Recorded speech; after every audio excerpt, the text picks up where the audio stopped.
কোনো প্রকার দুধ, ছানা, আটা, ময়দা ছাড়াই শুধুমাত্র সুজি দিয়েই এতটাই মজাদার, রসালো এবং নরম তুলতুলে মিষ্টি বানিয়ে খেলে প্রতিদিন এটাই বানাবেন। আর এইটা বানিয়ে নেওয়া এতটাই সহজ, শুধুমাত্র 10 মিনিটেই তৈরি করে নেওয়া যায়। হুটহাট মিষ্টি খেতে ইচ্ছা হলে ঝটপট তৈরি করে নেওয়া যায়। তো আশা করছি বরাবরের মতোই আজকের আমার এই সিম্পল এবং সহজ রেসিপিটাও আপনাদের অনেক ভালো লাগবে এবং উপকারে আসবে। আর ভালো লাগলে অবশ্যই একটি লাইক দিয়ে শেষ পর্যন্ত সাথে থাকবেন।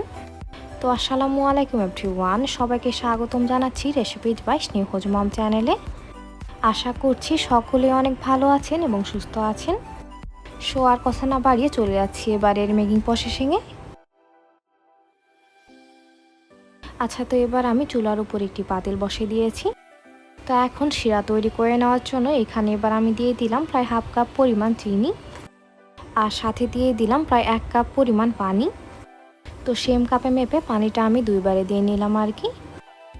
তো আপনারা এইখানে যে কাপে বা বাটিতে মেপে চিনিটা দিবেন তার ডাবল পরিমাণ পানি এর মধ্যে দিলেই হয়ে যাবে। তো এখন চুলার আঁচ মিডিয়ামে রেখে শিরাটা এবার আমি ভালো মতো জাল করে নিচ্ছি। তবে এটা খুব একটা বেশি সময় নিয়ে জাল করে নেওয়ার কোনো প্রয়োজন নেই। আর এইখানে শিরাটা 1 তার বা 2 তার এরকম করে নেওয়ারও কোনো প্রয়োজন হবে না। যার শিরাটা ভালো মতো জাল করে এর মধ্যে বলক উঠিয়ে নিলেই হয়ে যাবে। তো অলরেডি এর মধ্যে বলক চলে এসেছে আর শিরাটা এবার একেবারেই রেডি। তো এখন এবার আমি চুলাটা বন্ধ করে দিলাম আর এইটাকে ঢাকনা লাগিয়ে একটা সাইডে রেখে দিলাম। তো এবার আমি চুলার উপর একটি প্যান বসিয়ে দিলাম। দেন এইখানে এবার আমি দিয়ে দিলাম প্রায় 1 কাপ পরিমাণ সুজি। আর এইখানে আমি বাজারের কেনা প্যাকেটের সুজিটাই ব্যবহার করছি। তো এবার আমি চুলার আঁচ একেবারে লো মিডিয়াম হিটে রেখে সুজিটাকে হালকা করে একটু টেলে নিচ্ছি। তবে এই কাজটা খুব একটা বেশি সময় নিয়ে করে নেওয়ার দরকার নেই, আর এর মধ্যে যেন কালার না চলে আসে সে বিষয়ে লক্ষ্য রাখতে হবে। তো সুজিটা আমি অলমোস্ট প্রায় 2 মিনিটের মতো ভালো মতো টেলে নিয়েছি। আর এইটা এবার অনেকটা এরকম ঝরঝরে টাইপের হয়ে গেছে। তো এখন এবার আমি এখানে দিয়ে দিলাম প্রায় 1 কাপ পরিমাণ স্বাভাবিক তাপমাত্রায় থাকা পানি। আর পানিটা দিয়ে নেওয়ার পর সাথে সাথে এটাকে সুজির সাথে ভালো মতো মিশিয়ে নিতে হবে। আর এই সময় কিন্তু চুলার আঁচ একেবারে লো মিডিয়াম হিটে রাখতে হবে। তো সুজির সাথে আমি পানিটা একদম ভালো মতো করে মিশিয়ে নিলাম। দেন এইখানে এবার আমি দিয়ে দিলাম আবারও প্রায় 1 কাপ পরিমাণ পানি। তো এই পানিটা দিয়ে নেওয়ার পর এটাকে আবারও সেমভাবে করে ভালো মতো মিশিয়ে নিতে হবে।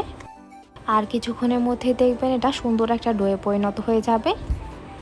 তো পানির সাথে সুজিটা আমি একেবারে ভালো মতো মিশিয়ে নিয়েছি আর এটা এবার একেবারেই রেডি।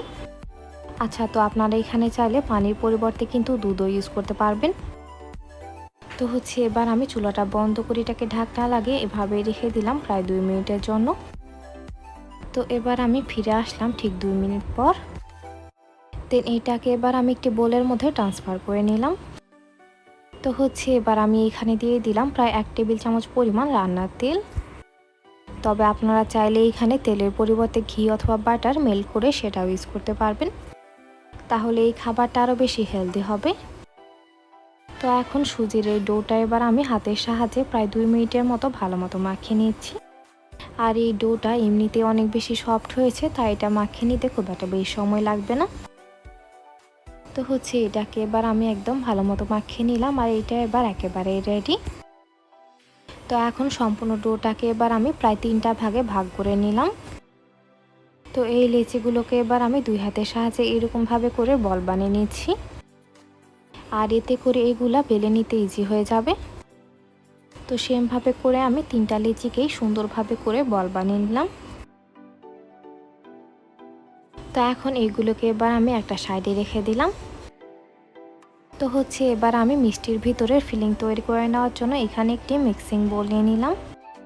তো এখন এবার আমি এখানে নিয়ে নিলাম প্রায় 1 কাপ পরিমাণ ফ্রেশ কোরানো নারিকেল।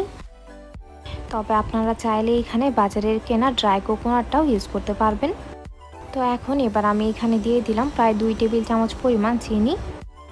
আর চিনিটা আপনারা নিজের পছন্দ অনুযায়ী কমিয়ে অথবা বাড়িয়ে অ্যাডজাস্ট করে দিতে পারবেন। তো এবার আমি এখানে দিয়ে দিলাম প্রায় 2 টেবিল চামচ পরিমাণ গুঁড়া দুধ। আর এটা দেওয়ার কারণে এর টেস্ট কিন্তু অনেক বেশি বেড়ে যায়। তবে আপনারা না চাইলে এটা স্কিপ করতে পারবেন, তাতেও কোনো সমস্যা নেই। তো এই সবগুলো উপকরণ এবার আমি হাতের সাহায্যে প্রায় 1 থেকে 1.5 মিনিটের মতো ভালো মতো মাখিয়ে নিচ্ছি। আর হাতে মাখা এই পুরটা খেতে কিন্তু অনেক বেশি মজা হয়, আপনারা চাইলে একবার ট্রাই করে দেখতে পারেন। তো এটা এবার আমি একদম ভালো মতো মাখিয়ে নিলাম, আর এটা এবার একেবারেই রেডি। তো এখন এটা এবার আমি সরিয়ে একটা সাইডে রেখে দিলাম।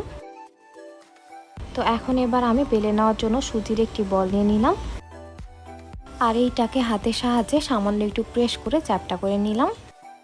তো এবার রুটিটা সুন্দরভাবে করে বেলে নিতে হবে। তবে এইটা খুব একটা বেশি পাতলা করে বেলে নেওয়া যাবে না, মোটামুটি মোটা টাইপের করে বেলে নিতে হবে, কারণ রুটিটা পাতলা করে বেলে নিলে ভিতরের পুরটা কিন্তু বের হয়ে যাওয়ার সম্ভাবনা রয়েছে।